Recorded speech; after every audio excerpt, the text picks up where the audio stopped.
Previous lesson we have done on sales and marketing plan. Let's proceed with production and operational plan.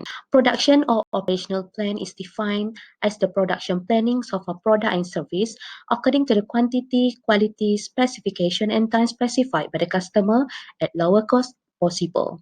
We as entrepreneur, we must make sure our operation is under lower cost possible.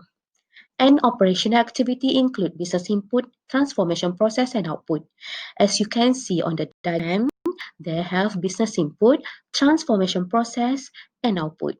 For business input, we have labor, raw material, machinery, technology, and capital that will involve with transformation process to produce output, which is product and service. If you notice, both have controlling for input and output.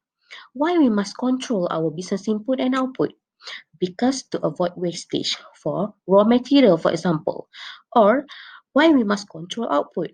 Because to make sure that there is no excessive product that will make higher cost for our warehouse. Here examples of operation for dropship. Carta alih system, musim niaga dropship.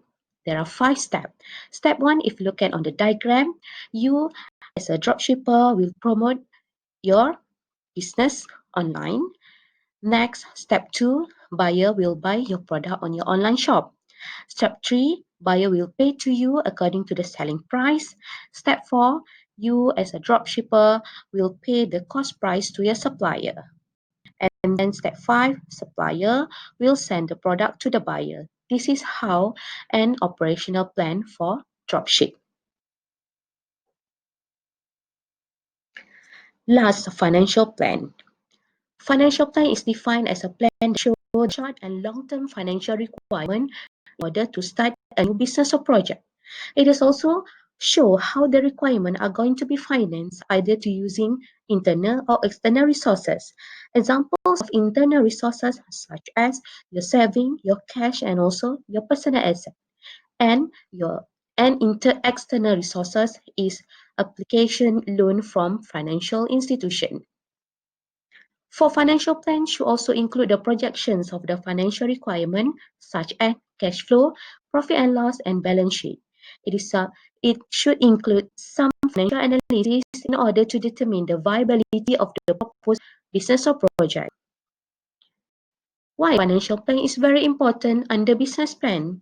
This because to determine the amount of money to be invested in the project cost, how much the cost will involve for your business venture, and then to identify and propose the relevant sources of fund. Here, entrepreneur will define what kind of sources of fund to be they are going to be used, either to use the cash, saving, the asset, or apply for loan application. And then other importance of financial plan is to ensure that the initial capital is sufficient to start the business and to appraise the viability before actual investment is committed and used as a guideline for implementation. Sources of financial information we gather from budget, operational budget, and financial budget. So we as a usahawan online, kita harus menyediakan jangkaan aliran wang untuk jangka masa pendek dan juga jangka masa panjang. For jangka masa pendek, forecast cash flow for 3 years. While for jangka masa panjang, forecast cash flow for 5 years.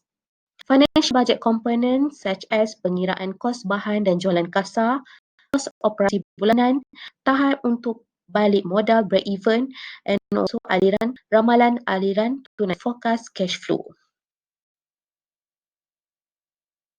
Berapakah modal yang akan diperlukan untuk memerlukan perniagaan?